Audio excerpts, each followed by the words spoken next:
Naruto fans, ready na ba kayo sa isa sa pinaka-wild at intriguing fan theories? Ayon sa ilan, si Hinata daw ay buntis noong 4th Great Ninja War. Sounds crazy. Well, let's break it down. I've seen a lot of change, been through. Wake up, today's gonna be a good day. Wake up, today's gonna be a good day.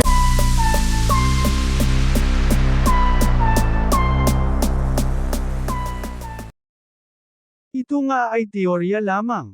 Sa Naruto, Shippuden, napansin ng ilang fans na parang hindi full power si Hinata lalo na during the final war scenes. May mga nagsasabi na baka raw may secret reason, at ito ay ang pagiging buntis niya. Hinata looked unusually weak at times. May ilang subtle signs na parang may iniingatang health condition. She stayed close to Naruto, almost protectively. Some fans say parang instinct ng isang ina.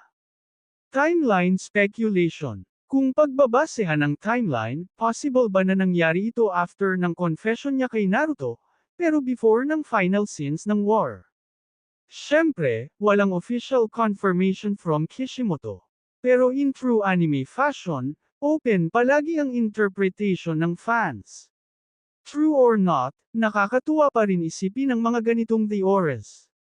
Do you think buntis nga si Hinata noon? E-comment mo, and don't forget to like and subscribe para sa mas marami pang Naruto fan theories. Muli, ito ang inyong anime, Chismis.